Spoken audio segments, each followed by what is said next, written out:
is the UD Factor, a program that understands that knowledge is power. And therefore, week after week, we discuss issues and empower you with information to enable you make informed choices, especially when you factor in something you heard on the UD Factor into a given situation. Today, we'll be talking on intellectual property. What's an intellectual property? Why is it necessary for you to register your intellectual property? And once again, in our studio, we have Barrister Wole Ararumi, Lex and Sophie legal practitioners, and intellectual properties firm. He's always so gracious to come and empower us with information. You'll get to meet my guest, and that is if you do not go anywhere. My name is UD. You're welcome. We'll see you after this time out.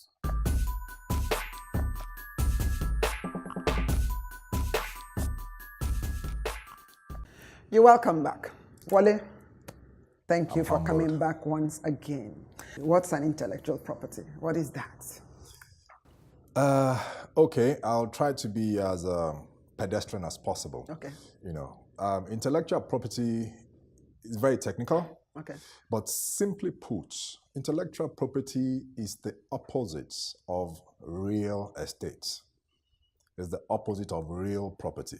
Real property, as is commonly known, is your house and those tangible things here, particularly your house. Intellectual property is a property that is intangible.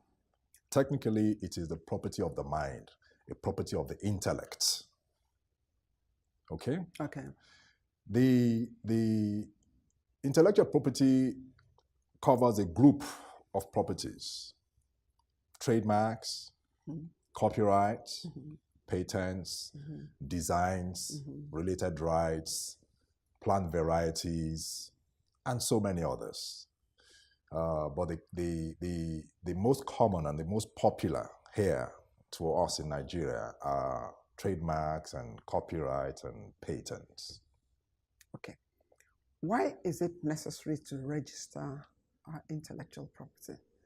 We hear of piracy everywhere. We hear the Copyright Council going to Alaba we hear people shooting movies, and then before they release it, they find it on the streets of Lagos. And so why is it necessary to register? And does this protect anything?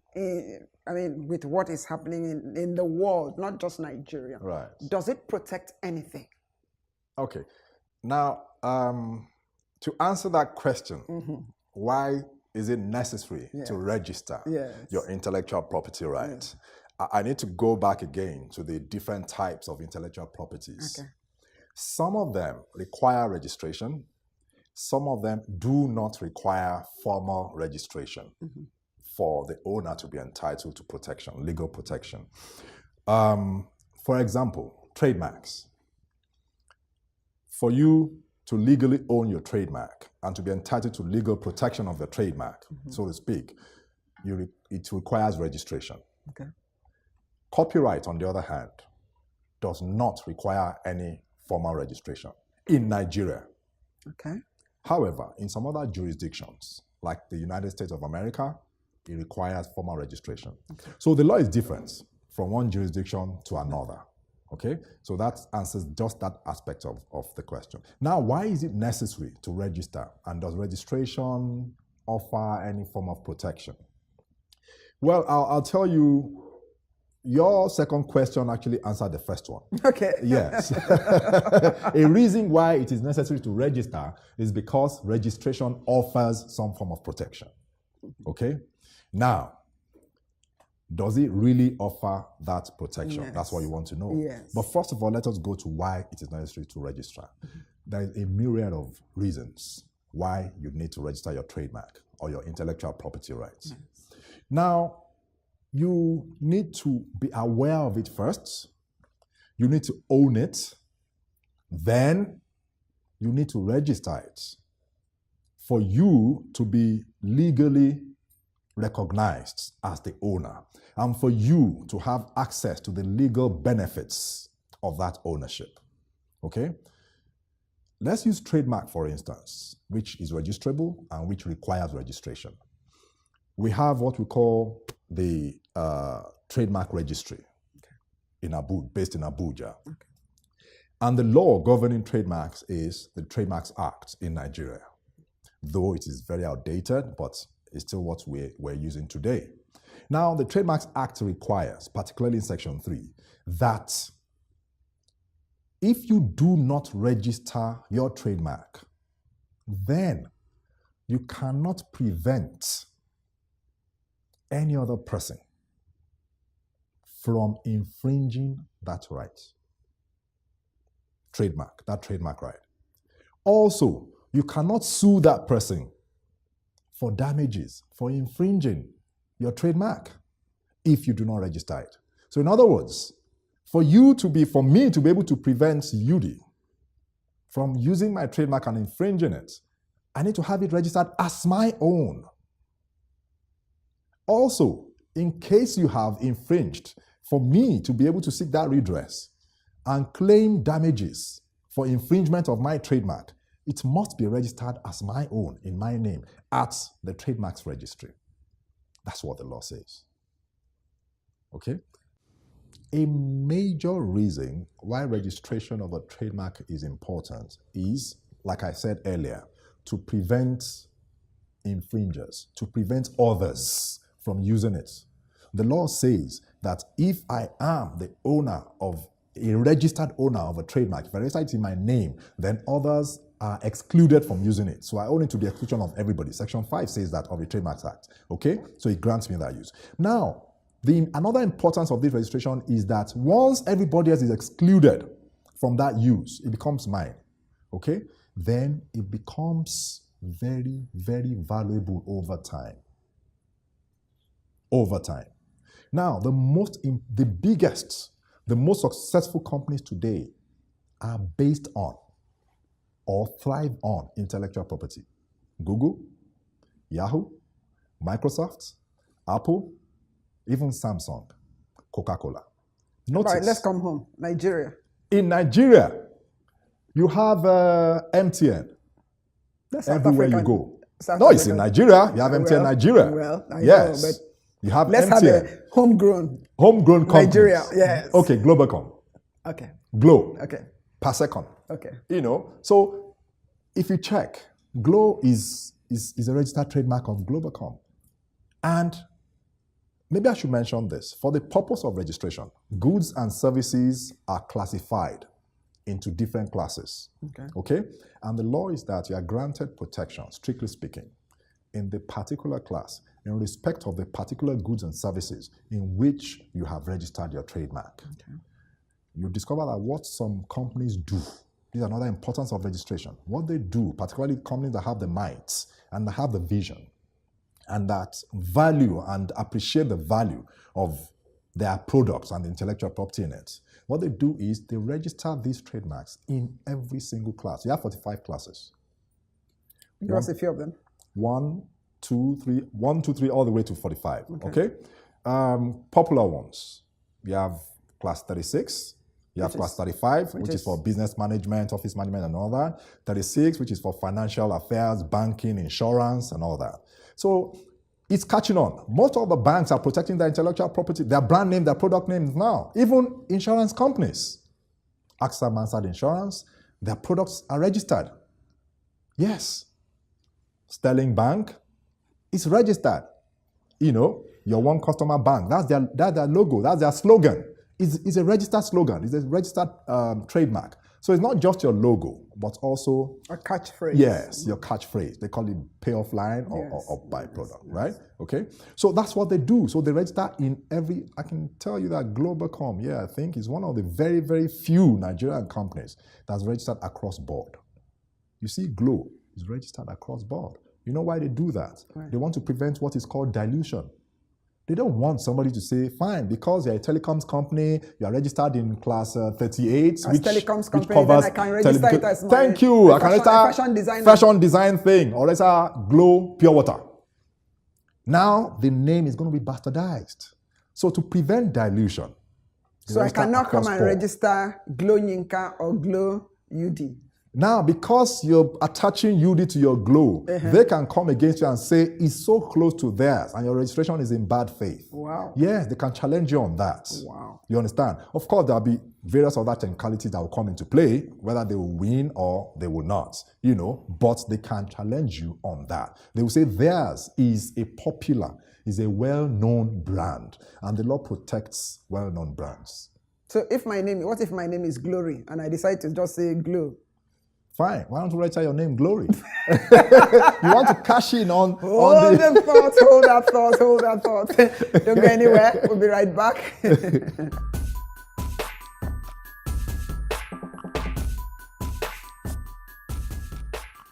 You're welcome back. If you're just joining us, our topic today is on intellectual property, registering your intellectual property.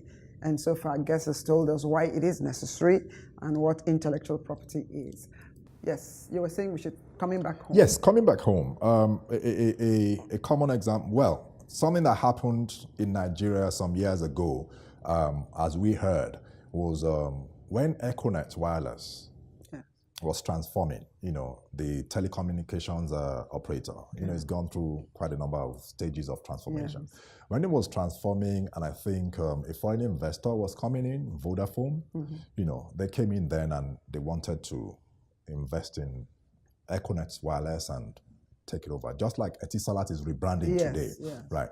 Now, we heard that they could not trade here. A challenge they had was because somebody else in Nigeria had registered Vodafone as its trademark in Nigeria. Whoa. So that posed a challenge for the foreign investor, even though the foreign investor owns that name and has been using that name out of the country, abroad. But trademark right is a territorial right. Okay. Yes. So the fact that you're registered abroad does not automatically give you, the right here in Nigeria. We are not signatories to what you call the Madrid Protocol. So that's if it's an international registration. It doesn't bind us here in Nigeria. So but if you do want to leave Nigeria and use it somewhere in another country where it's been registered, it's binding. If it's registered in his name. Okay.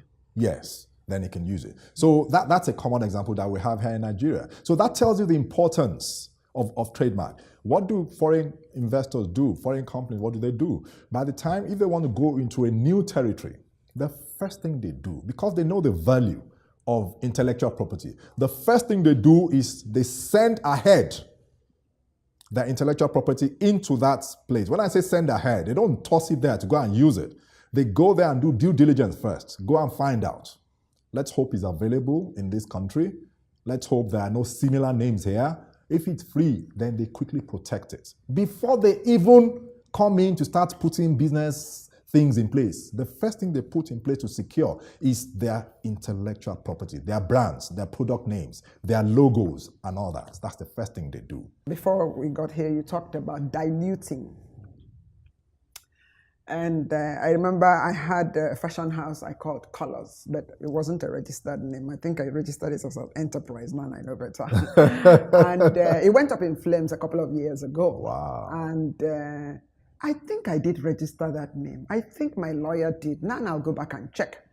Because I found out that there's been so many colors. We have True Colors, Fresh Colors, these colors all over the place. So I think my lawyer did register that name. Not that you're talking about it. I'm going to go and check because I have not found anybody who's been able to register colors. Okay. They're always adding True Color, Fresh Color, that.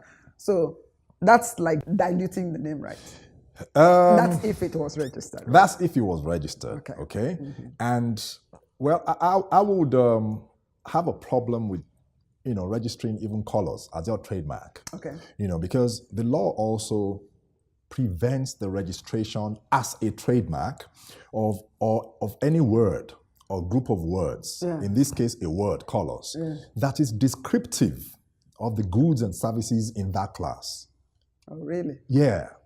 Now you're talking of fashion business, fashion outfit, that's dresses and all that, and colors and all that. Yeah, that's descriptive.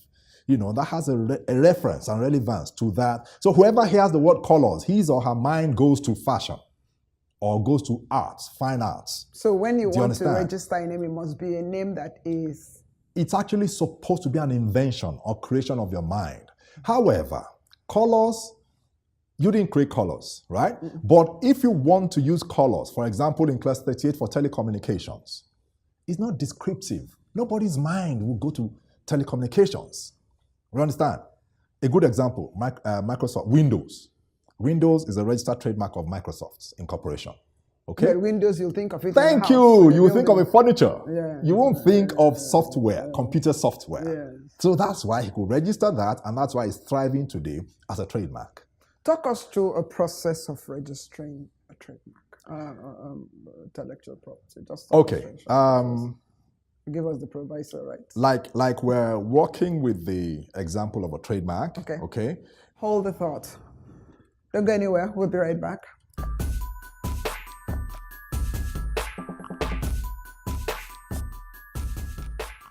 You're welcome back. If you're just joining us, the topic is intellectual property. And my guest is still Barrister Wale Araromi of Lex and Sophie, Legal Practitioners and Intellectual Properties firm. Well, he's been talking to us on the importance of registering your intellectual property and he's told us what intellectual property is. In this remaining moments, talk us through a process of registering a trademark. The process of registering a trademark, of course, you start with consultation. You talk to your solicitor. Mr. Solicitor, I want to do this, I want to do that, this is what I have. How do I protect it? He advises you. You need to register it, okay? Now, this is how you do your registration. You, just like you want to register a company, you conduct a search, availability search, okay? It's not mandatory, but it's advisable, okay? So you conduct an availability search. If it's confirmed available in the particular class in which, or classes in which you want to register, he goes on. He's going to ask you questions. What kind of business are you into? Okay? Then he asks you, with respect to what good or goods or services do you want to use this trademark? Because that determines the class he will advise you to register in, or the classes to register, the relevant classes or class to register in. Okay?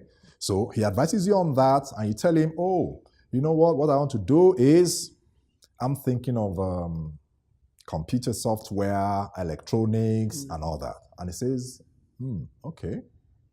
Or you say, I want to go into even the hardware of the computer and all that. He advises you, okay, advise you register in class 9. What is class 9? Yeah, class 9 is the class that covers softwares, computer softwares, scientific softwares, electronics. It covers quite a variety of things. They come under that umbrella. It's quite broad, but they all come under that umbrella. Okay? So he gives you that advice. Then he says, okay, fine, we've conducted the search, is available, so we'll go and register in class 9. Depending on the goods and services you tell him that you want to use this for, he advises you whether you need to add another class or classes, or whether that will be sufficient. Okay? If you also want to probably go into training and you want to render services and all that, he would advise, to go further and register in another class for provision of services, because that one strictly is for the tangibles, it's for the products, for the goods. Okay? Now, once that is done, then he gives you, there's a form to be filled. You have to give him what is called a power of attorney, okay? Appointing him as your agent to register this trademark on your behalf, in your name, at the trademark registry, okay? So you execute that power of attorney in his favor. So he takes it to the registry, he fills, does all the requirements, He files an application, then he takes it to the registry. That is what is called a bromide. Bromide has to be prepared, and so many other things like that. He pays the application fee. How much is it? The application fee officially, I think 15, well, I'm going to lump up because you have some little fees, but they all add up, and I think you have, I don't want to give a wrong figure. Okay. Is there a Nigerian factor to that? Sorry, I don't understand what you mean by Nigerian factor.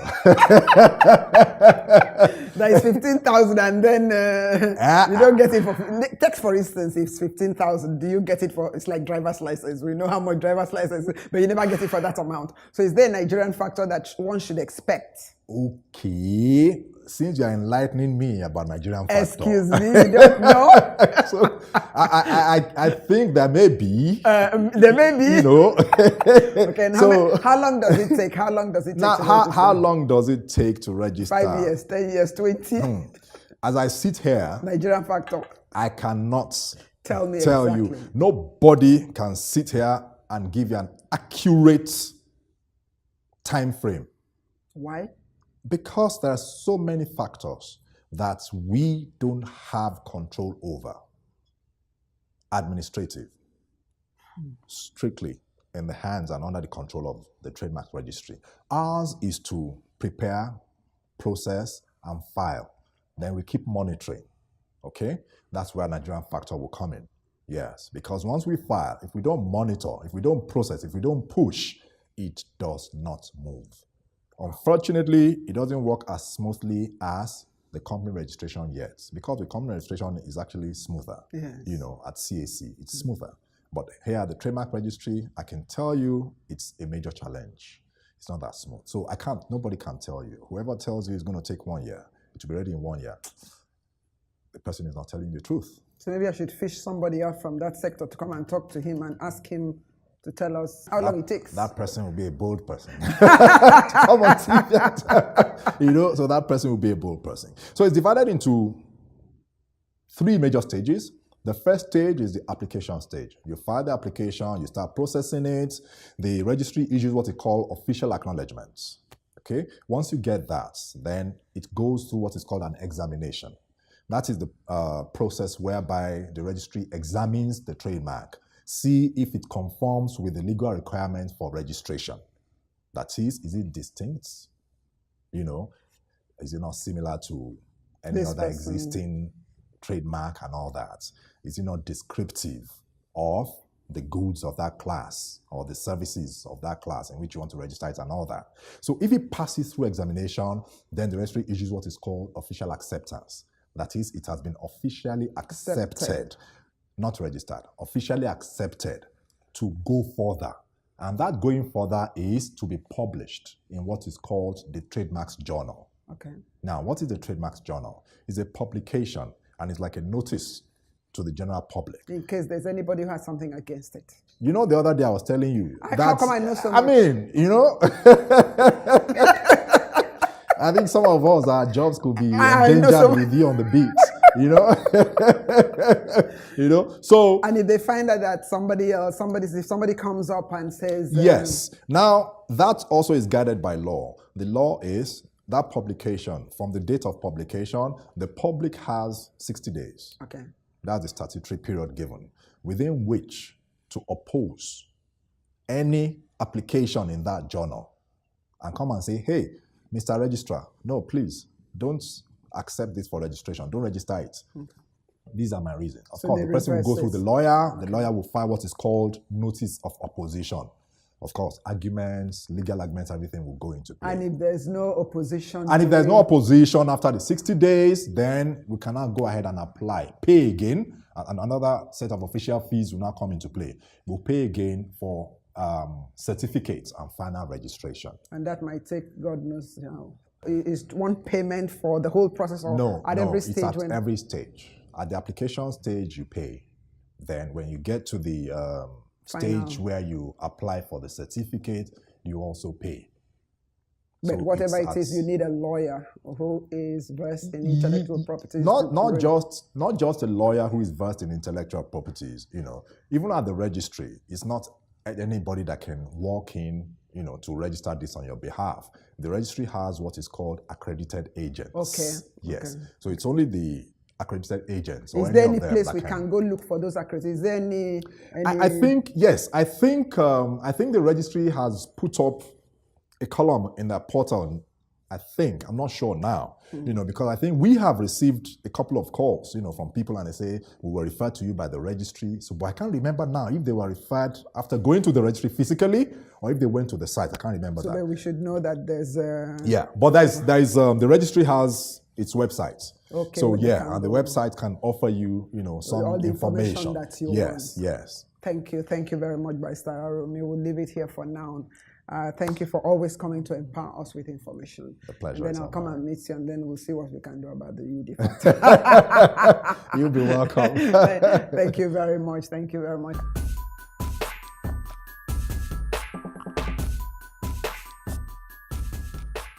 Viewers, you know what intellectual property is, you know the process, and you know where you can go to find who can help you register.